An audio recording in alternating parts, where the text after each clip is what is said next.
السلام عليكم ورحمة الله وبركاته.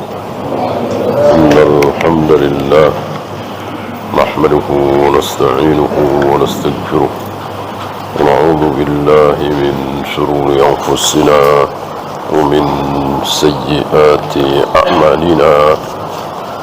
من يهده الله فلا مضل له ومن يضلل فلا هادي له. أشهد أن لا إله إلا الله وحده لا شريك له وأشهد أن محمدا عبده ورسوله وبعد. Terakhir tentang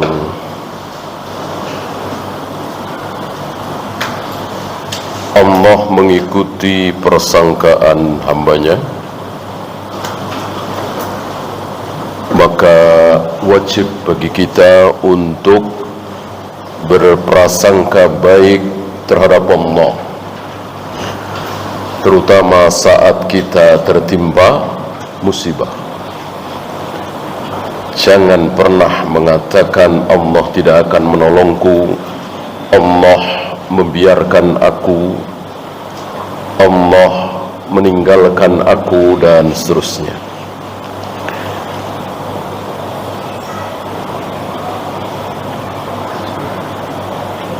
Dan jika kita mengingat, menyebut Allah dalam diri kita, maka Allah akan menyebut, mengingat kita pada dirinya. Dan jika kita menyebut dan mengingat Allah di hadapan para malak, para pembesar, maka Allah akan menyebut kita di hadapan para malak, para pembesar yang lebih baik dari manusia, yaitu para malaikat. Ya, kita lanjutkan 1437. 1437.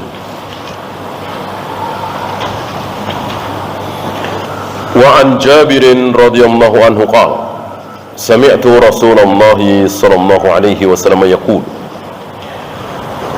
Dari Jabir bin Abdullah, aku mendengar Rasulullah sallallahu alaihi wasallam bersabda, afdalul dzikri la ilaha illallah.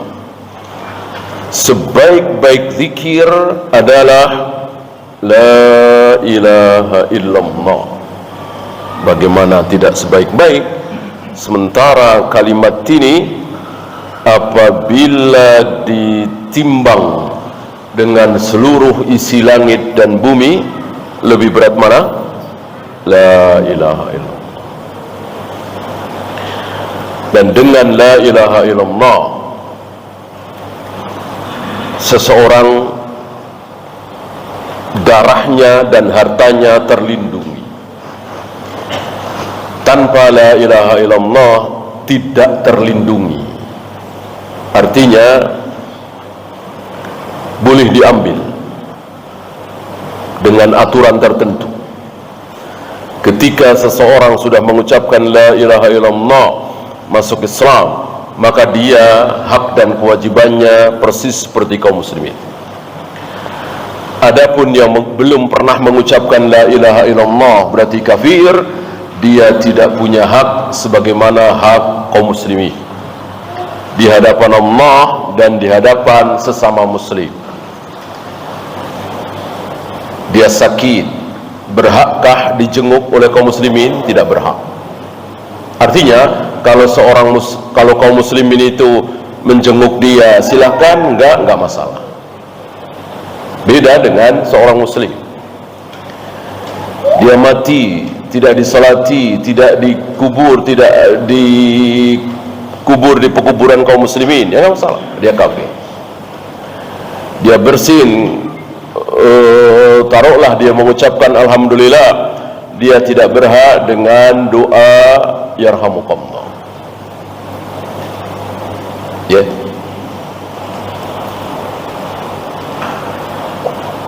dan seterusnya hak-hak sesama muslim.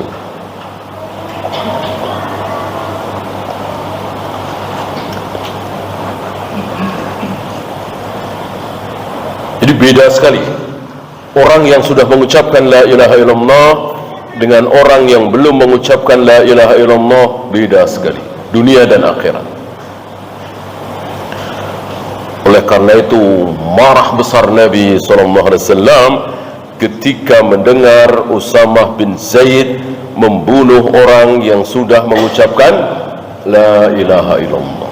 Marah besar Nabi SAW sampai ketakutan Usamah bin Zaid, sampai dia berandai-andai, seandainya aku baru saja masuk Islam. Kalau baru saja masuk Islam kan tentu punya alasan, baru saja masuk Islam, ya kan? Perlakuan Nabi kepada orang-orang yang baru saja masuk Islam berbeda dengan perlakuan beliau terhadap orang-orang yang sudah lama masuk Islam.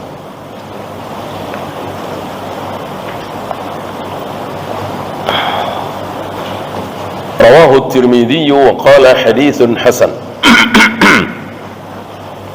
Fikul hadis, afdalul dzikri kalimatut tauhid.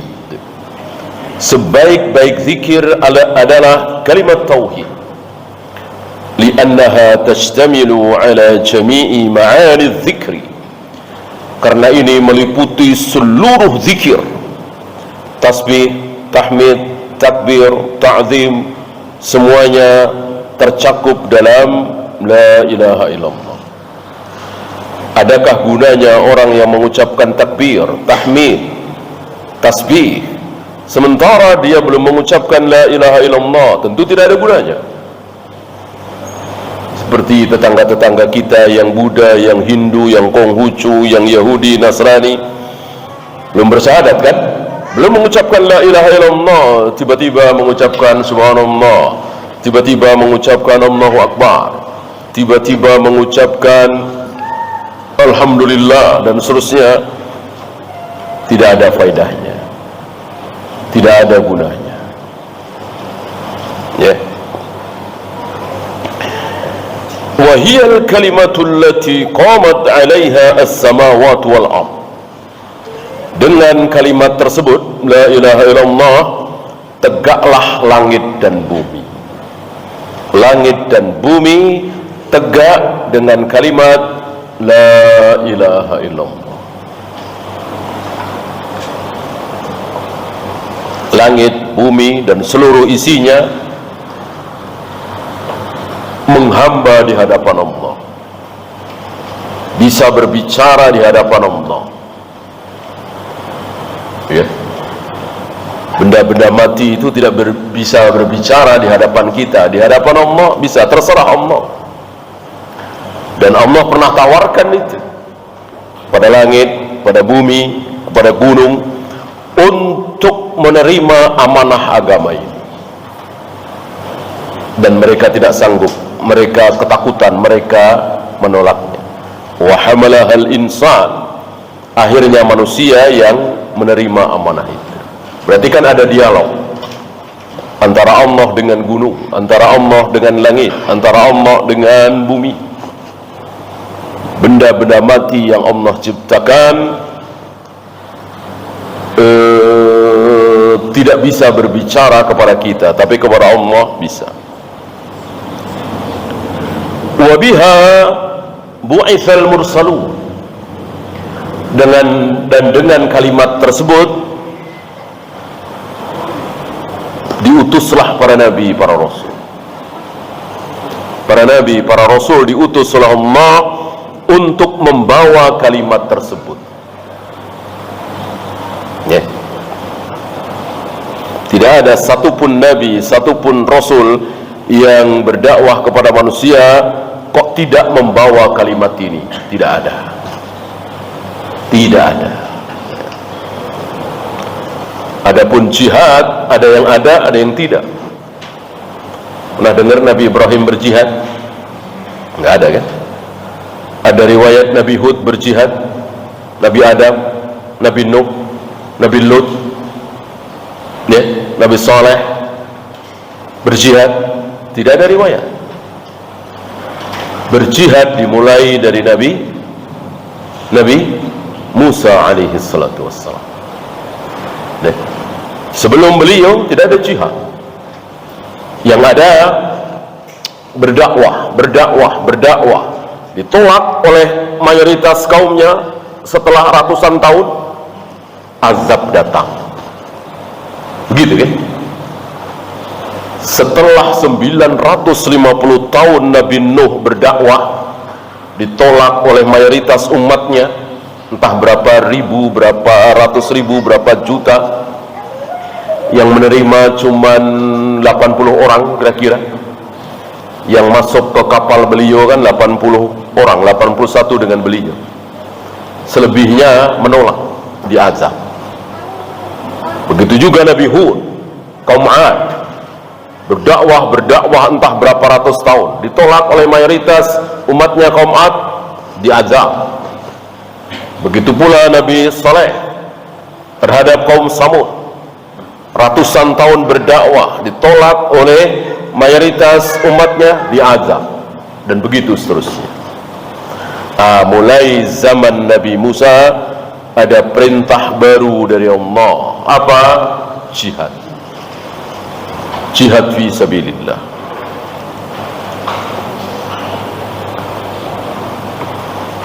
Adapun la ilaha illallah, tidak ada satupun nabi yang tidak membawa kalimat ini. Dan inti ajaran seluruh para nabi, para rasul adalah la ilaha illallah. Berarti sama semua. Dari Nabi Adam sampai Nabi Muhammad alaihi wassalatu wassalam, sama semua. Intinya la ilaha illallah, tauhid Islam. Ya, 1438. Wa an Abdullah ibn Busr radhiyallahu anhu anna rajulan qala, dari Abdullah bin Busr bahwa ada seorang laki-laki berkata di hadapan Nabi alaihi salatu wassalam, ya Rasulullah, inna syara'i al-Islam qad kathurat alayya. Ya Rasul, syariat-syariat, syara'i jamak dari syari'atun. Ya Rasul, sesungguhnya syariat-syariat Islam ini banyak sekali alayya. Yang dimaksud membebaniku, berat bagiku, terlalu banyak sekali. Dari mulai tayamum, wudu, salat, saum, zikir dan seterusnya, merasa berat ini. Barangkali baru saja masuk Islam. Fa akhbirni bi syai'in atashabbathu bihi, maka mohon sampaikan kepadaku sesuatu yang aku pegangi. Ya. Sesuatu yang dimaksud sesuatu yang mudah, karena banyak sekali syariat Islam. Bingung, kira-kira begitu. Terlalu banyak. Nah, sholat ini, ada saum ini dan seterusnya. Nah, kabarkan kepadaku sesuatu yang aku pegangi, yang bisa aku andalkan. Oleh karena itu beberapa sahabat dalam beramal mustahab beda-beda kan, beda-beda. Yang sama itu wajib, sholat 5 waktu tentu sama semua, puasa Ramadan tentu sama semua.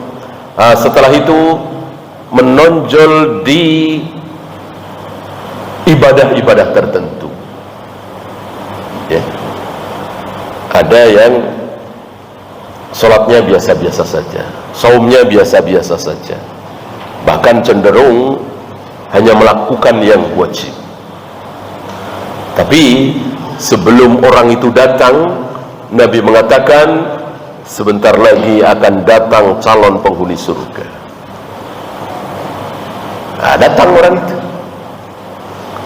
dengan tergopoh-gopoh, menenteng sendal, dengan rambut, tangan, kaki basah bekas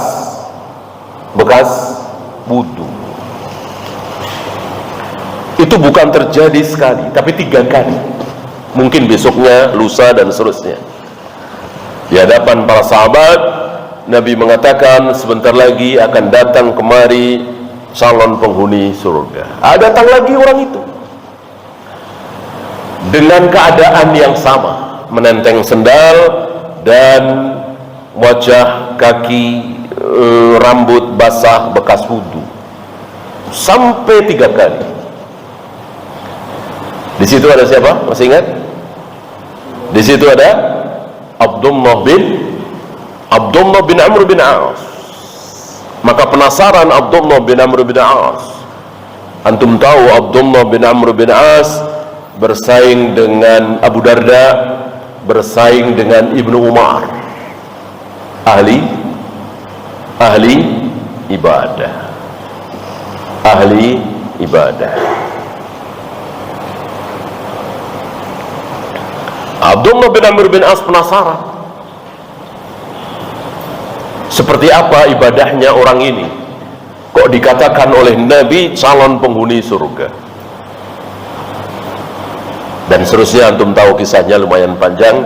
Intinya orang ini sholatnya biasa saja, puasanya biasa saja, tapi dalam hatinya tidak pernah ada rasa iri. Tidak pernah ada rasa iri terhadap tetangganya, saudaranya, temannya, kakaknya, adiknya yang mendapat kebaikan dari Allah, kaya raya, rezekinya banyak misalnya. Nggak ada sesuatu di hatinya. Sholatnya biasa-biasa saja, puasanya biasa-biasa saja, kalah dengan Abdullah bin Amr bin As. Orang 3 malam diincar, 3 malam diintip, 3 malam diselidiki oleh Abdullah bin Amr bin As, biasa saja. Baca Al-Quran, ya kalah jauh lah dengan Abdullah bin Amr bin As. Menonjol dia apa? Tidak ada rasa iri. Ya. Demi mendengar jawaban ini, Abdullah bin Amr bin As mengatakan, ini yang kami tidak sanggup. Ucapannya kami lagi, bukan aku. Artinya Abdullah bin Amr bin As mewakili umumnya manusia, kaum muslimin, para sahabat, bahwa umumnya manusia itu pasti punya rasa iri. Ada sesuatu di hati. Ya. Ketika tetangga kita, teman kita, saudara kita mendapatkan kebaikan yang lebih jauh dari kita, wajar ada sesuatu. Dan Allah tidak mencatat sebagai dosa sebelum diucapkan. Ya. Sementara Abdullah bin Amr bin As menonjol di salat sunat, puasa sunat, kan tiap hari puasa. Kalau tidak dilarang oleh Nabi, tiap hari. Ya. Akhirnya Nabi menyarankan cukup sebulan 3 hari. Masih ngotot, aku kuat lebih dari itu. Nabi menyarankan puasa Senin Kamis, terus sampai terakhir puncaknya puasa Daud. Ya. Masih menawar lagi, aku kuat lebih dari itu. Kata Nabi, nggak ada yang lebih baik dari itu. Ya, inilah kaum muslimin. Kurang di sini, menonjol di sini. Menonjol sebelah sini, kurang sebelah sini. Nggak ada manusia yang sempurna. Yang semuanya menonjol, yang semuanya nomor 1, hanya Rasulullah SAW. Rasulullah nomor 1. Dalam hal akhlak, beliau nomor 1. Dalam hal syariat, beliau nomor 1. Akidah, beliau nomor 1. Kedermawanan, beliau nomor 1. Hafalan Al-Quran, semuanya beliau nomor 1. Sampai ilmu bahasa Arab, beliau nomor 1. Ucapan Imam Syafi'i, tidak ada yang menguasai bahasa Arab dengan sempurna kecuali Rasulullah sallallahu alaihi wasallam. Padahal beliau tidak pernah memiliki guru.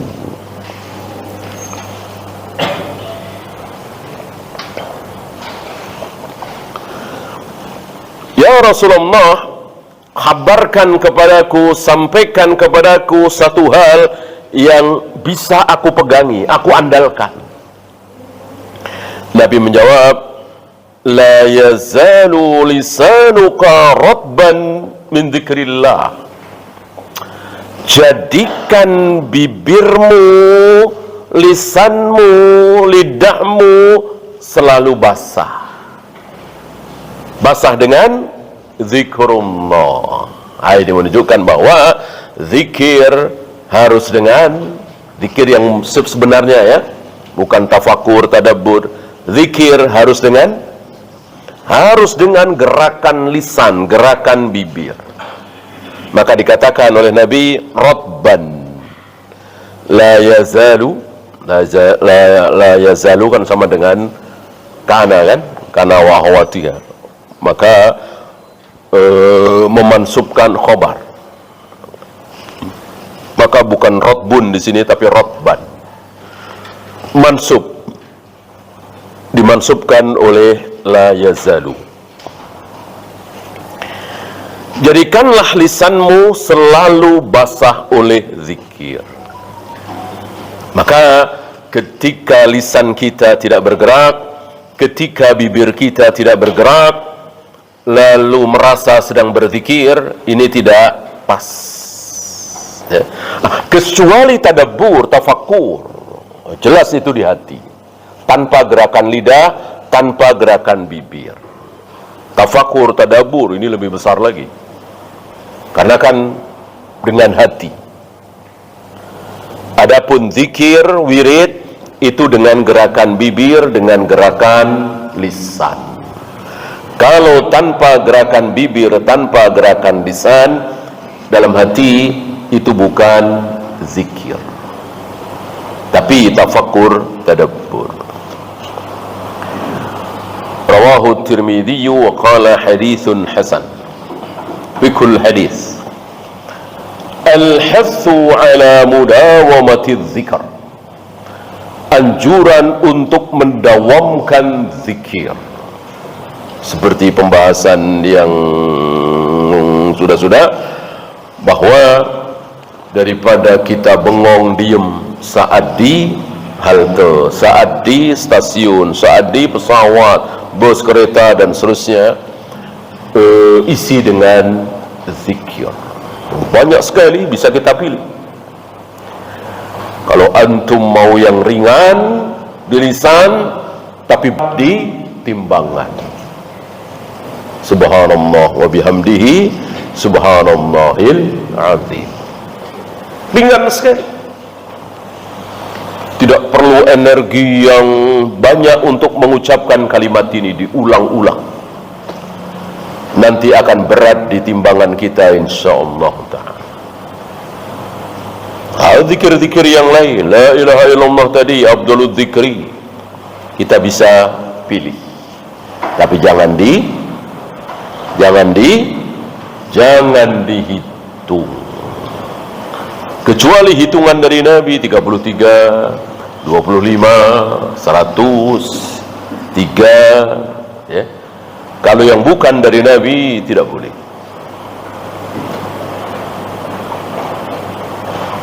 Dari Nabi 33 itu yang apa? Yang 100 itu yang apa? Yang 3 itu yang apa? Kita harus ikuti. Tidak boleh kita mengarang sendiri. Az-zikru ta'atun sahalatun maisaratun lakinnaha sakilatun fil mizan. Zikir itu sebuah ketaatan yang mudah, yang ringan, tanpa biaya, tanpa energi, tanpa melakukan perjalanan seperti haji misalnya. Tapi sakilatun fil mizan, bisa memberatkan amal timbangan kita kelak di akhirat. Walidzalika nadabahu Rasulullah sallallahu alaihi wasallam 'ala al-ishtighali bidzikr.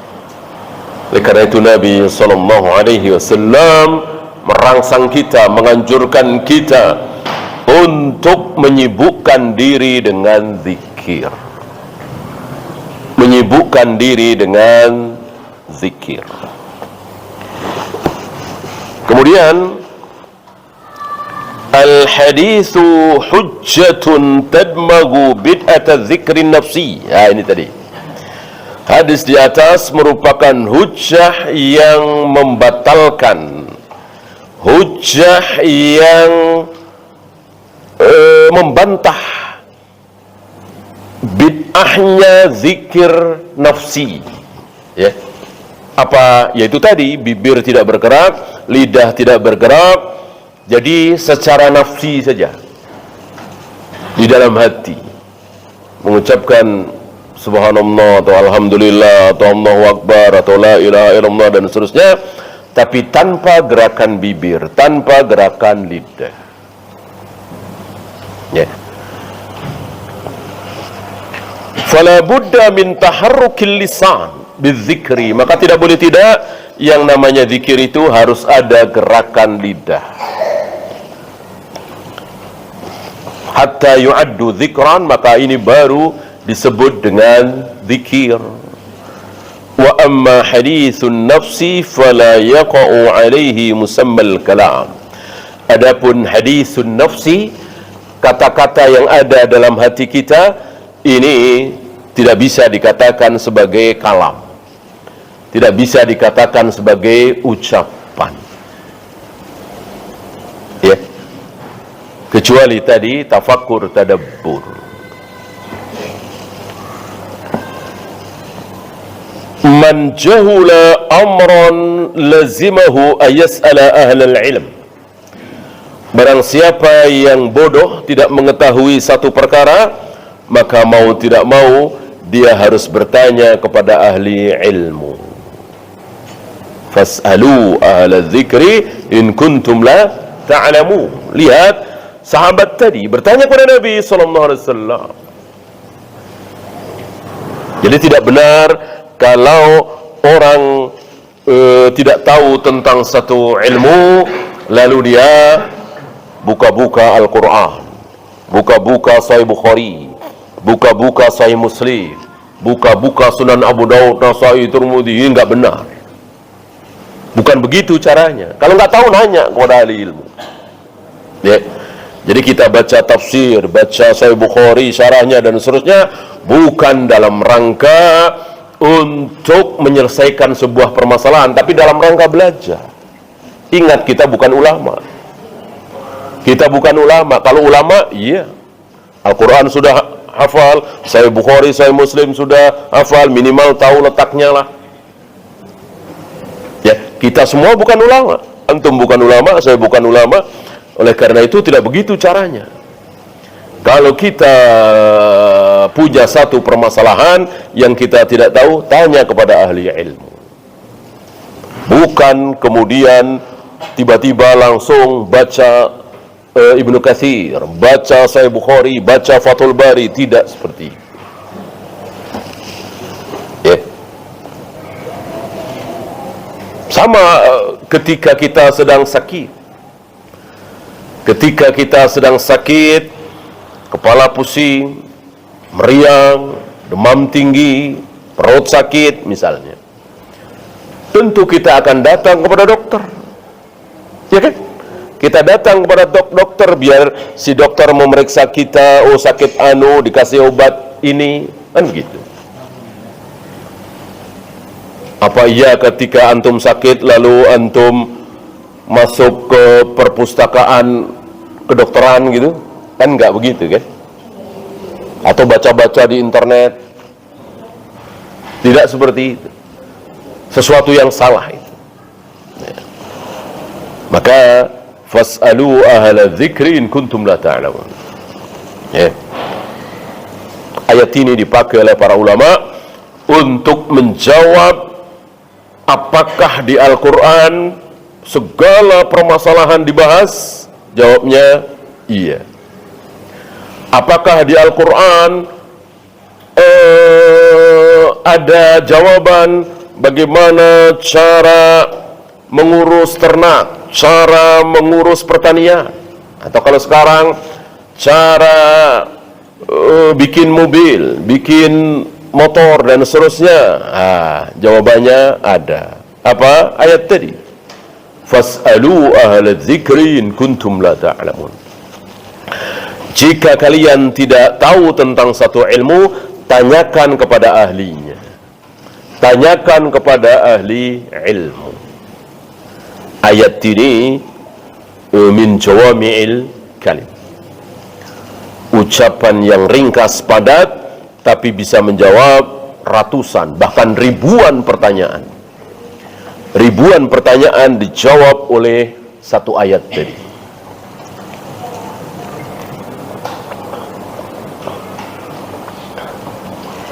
Ya, 1439.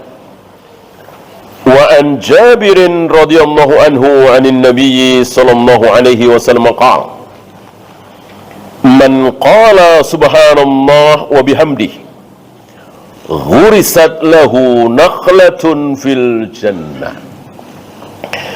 Barang siapa yang mengucapkan subhanallah wa bihamdi sekali, subhanallah wa bihamdi sekali, maka ghurisat lahu nakhlatun fil jannah, tertanam satu pohon kurma di surga. Dua kali, dua pohon kurma. Tiga kali, tiga. Bagaimana kalau ratusan kali, ribuan kali, jutaan kali? Ya, dan nakhlah di sini sebagai contoh saja. Karena apa yang akan dinikmati oleh kaum muslimin di surga bukan hanya pohon kurma. Bahkan dohirnya seluruh pohon yang ada di muka bumi. Kita mau apa? Ya. Ketika kita di surga dan kita teringat waktu di dunia, ada pohon rambutan, ada durian, ada sawo, ada ini, ada itu yang tidak disebut oleh Al-Quran dan Sunnah. Mungkinkah kita mendapatkannya? Mungkin. Mungkin. Ya. Seluruh pertanyaan tentang surga dijawab dengan satu ayat. Walakum fiha ma tashtahi anfusukum walakum fiha ma tad'un. Apapun yang kalian kehendaki, apapun yang kalian inginkan, pasti terlaksana. Ini jawaban bagi seluruh pertanyaan yang ada di surga. Bisakah di surga kita main handphone misalnya? Bisakah di surga kita balapan mobil misalnya? Bisakah di surga kita naik pesawat misalnya? Dijawab dengan ayat itu. Walakum fiha ma tashtahi anfusukum walakum fiha ma tad'un.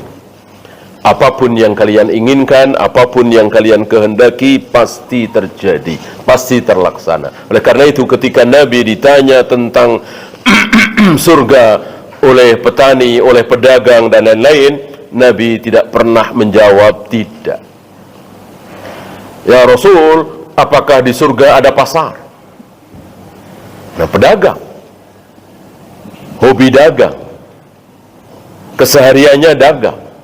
Yang ditanyakan pasar. Nabi menjawab, ada apa tidak ada? Ada. Ada. Ya. Bahkan secara khusus itu terjadi atau dibuka di hari Jumat. Ya. Dan ketika kaum muslimin ke pasar itu dan pulang dari pasar,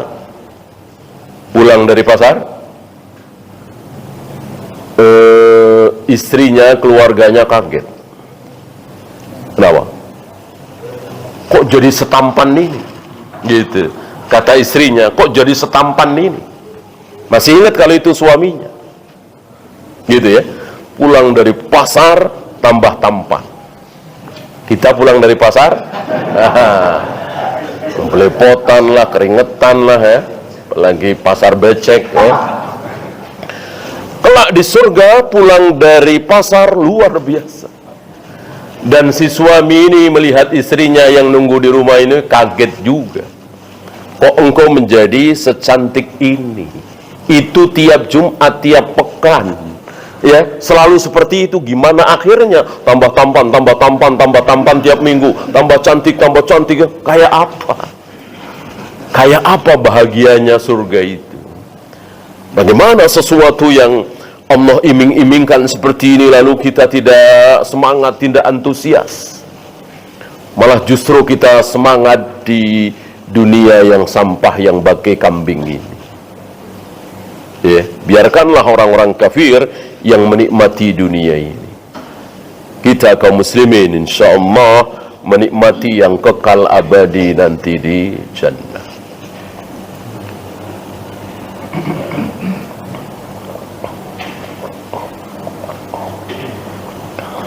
Begitu juga petani. Apakah bisa bertani, bisa bercocok tanam? Nabi menjawab bisa. Nggak pernah Nabi mengatakan tidak bisa. Kebetulan saja nggak ada yang nanya kepada Nabi, ya Rasul, apakah nanti bisa balapan F1? Nah, nggak ada yang nanya gitu ya. Kalau ada yang nanya, insya Allah Nabi menjawab bisa. Nggak pernah, nggak ada itu mah. Ya, di surga mah nggak ada semuanya ada. Dan jauh lebih dahsyat kenikmatannya. Ya, masuk dalam kategori ma ainun ra'at wala udhunun sami'at wala khatara ala qalbi bashar.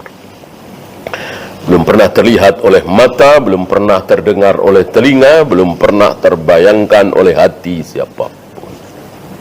Ya, secara hakikat, secara lafaz ya sama. Di surga makan, kita selama ini juga makan. Di surga minum, selama ini kita juga minum. Di surga ada wanita cantik, kita di dunia juga ada wanita cantik. Secara lafaz sama, tapi hakikatnya beda sejauh-jauhnya. Ya, satu lagi 1439 1440 ya.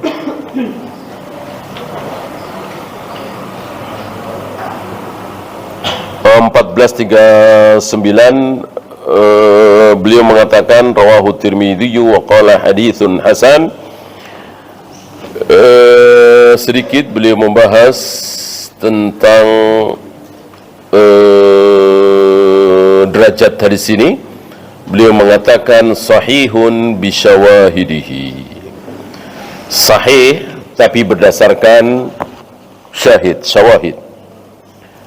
Dikeluarkan oleh Al-Imam At-Tirmidzi dengan sanad dhaif. Beliau mengatakan dari At-Tirmidzi dengan sanad dhaif. Kedhaifan ini terjadi karena an-anah, an fulan yang dilakukan oleh Abu Zubair dari Jabir. Dengan sebab an-anah yang dilakukan oleh Abu Zubair, kata beliau, maka hadis ini dhaif untuk riwayat At-Tirmidzi. Lakin lahu syahidan, akan tetapi ada syahid, ada penguat dari hadis lain, yaitu Amr bin Shu'aib, dari bapaknya, dari kakeknya, dan Mu'ad bin Sahl. Ini riwayat Imam Ahmad. Kesimpulannya, fal hadithu sahihun bi syawahidihi. Dengan syahid tadi, maka hadis tersebut menjadi sahih.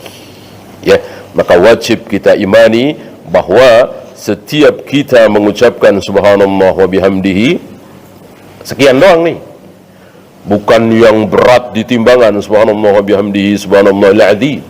Tentu itu lebih bagus. Kita hanya mengucapkan subhanallah wa bihamdihi, itu ghurisat lahu naqlatun fil jannah, akan tertanam satu nakhlah. Ya, nakhlah ini pohonnya, buahnya rutop, tamar. Ya, kalau di kita pohon dan buahnya akan sama. Buahnya apa? Rambutan. Pohonnya apa? Ya rambutan juga. Buahnya apa? Mangga. Pohonnya pohon apa? Ya pohon mangga, kan begitu. Kurma ini beda.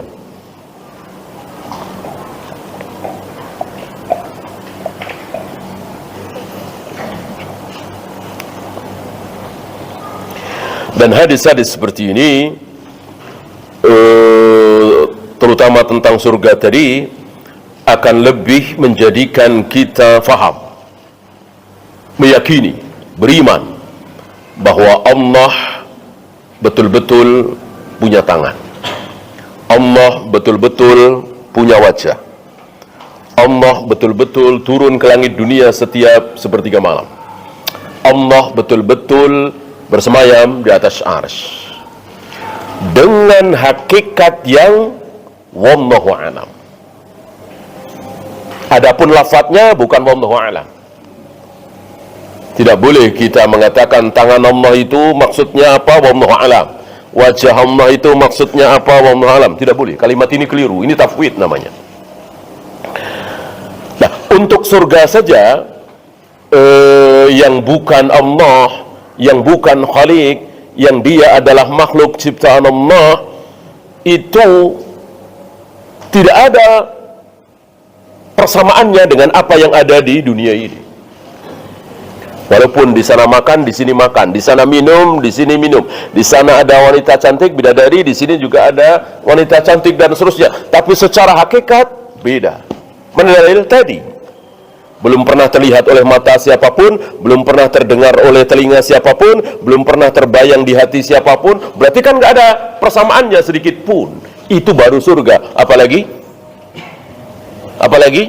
Allah Rabbul Alamin.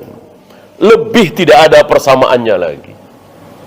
Ya, maka bodoh, betul-betul bodoh orang yang mengatakan kalau Allah punya tangan sama dengan kita dong. Allah punya wajah sama dengan kita dong. Allah turun ke langit dunia sama dengan kita turun naik. Ini bodoh sebodoh-bodohnya. Berarti dia tidak faham tentang surga tadi. Wallahu a'lam. Ya, itu saja untuk malam ini. Belum ada soal jawab. Kita akhiri. Subhanakallahumma bihamdika asyhadu an la ilaha illa anta astaghfiruka wa atubu ilaik. Assalamualaikum warahmatullahi wabarakatuh.